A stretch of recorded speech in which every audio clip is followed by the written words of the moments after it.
Housing Secretary Michael Gove has told ITV News the government will build at least 30,000 new social homes a year to tackle the housing crisis. In an exclusive interview, he says it is indefensible working people are having to live in vans, caravans and hostels.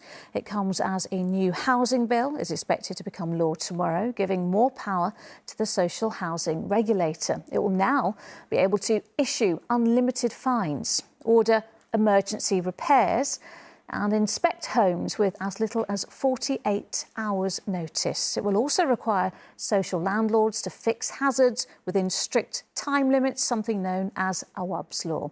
It follows a 2.5-year investigation by ITV News into the appalling state of some social housing in England and the lack of regulation and protection for tenants. Here's our investigations correspondent Dan Hewitt with this special report. They are the unlivable, barely believable conditions that ruin the lives of those forced to live in them and shame the landlords who fail to act. For more than 2 years, ITV News has exposed squalor and suffering at the heart of Britain's social housing system. Now the law will be changed in the hope of better protecting tenants and punishing those responsible. But the housing crisis runs deep and is worsening by the week, and the minister in charge is under pressure to deal with it. We're putting those who are responsible for looking after tenants in social housing on notice. Ever since I arrived in this job, it's been clear to me that we need to do better by those who live in social housing. This bill marks a significant change. A proper regulator with genuine powers, more rights for tenants. This existed about 10 years ago, and it was the Conservative government, your Conservative government, that got rid of much of that protection, that regulation. Isn't this bill an admission of failure by your government? I don't think so, but I think you definitely do learn while in government, and one of the things that we have learned is that the condition of social housing requires close, direct, focused attention. Do you take any responsibility for it? Yes. The conditions we found? Oh, completely. I think it's a shared responsibility. But in the short term, the suffering goes on. So we've had a really bad leak here in the hallway, another one in my daughter's bedroom. The ceiling has collapsed in my bedroom and also in the kitchen. Since 2018, Marina's North London flat has been plagued by leaks. Beginning in her 9-year-old daughter's bedroom, they've spread to the kitchen, and then the hallway, and then her own bedroom, which caved in while she and her daughter were sleeping 10 days ago. The roof literally collapsed on mine and her legs during the night. It was 3 o'clock in the morning. So can you imagine a 9-year-old child waking up to her mum screaming, "Get out, the roof's come down." Her asthma and my asthma was playing up over the weekend. Had to go to A&E. She was picked up early from school yesterday because her chest was quite tight. This is all she's going to remember from her childhood, living in a place like this that you're meant to call your home. Clarion Housing Association say they're very sorry Marina had such a difficult experience. They say they strongly recommended she move out in March and June this year so repairs could be completed.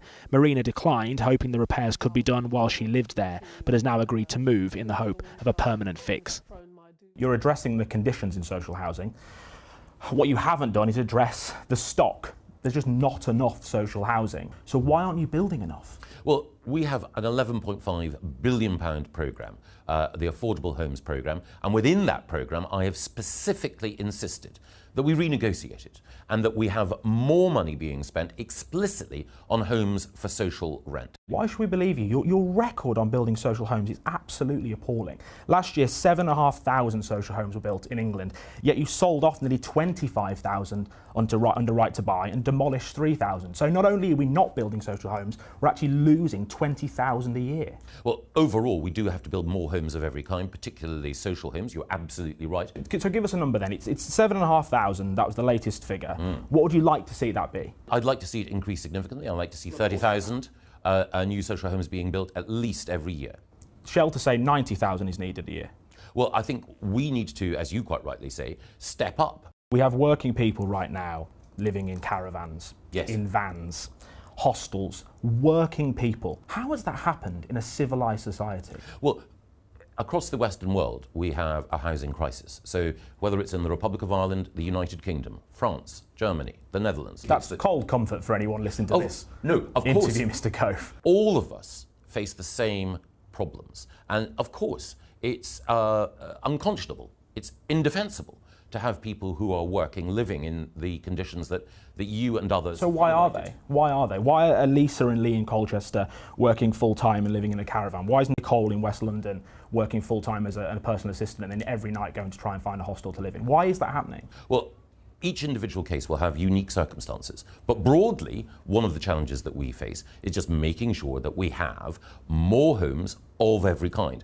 We are in a situation now, forget home ownership, people can't even afford anywhere to rent. What's the message to the people we've been speaking to who simply don't know what to do? They are homeless and they don't know what to do. The message right now is, we understand the problems that you face. We want to bring inflation down and are bringing inflation down because that is the first, most important and most immediate thing that we need to do. But we also have a long-term plan for housing. Michael Gove, thank you very much.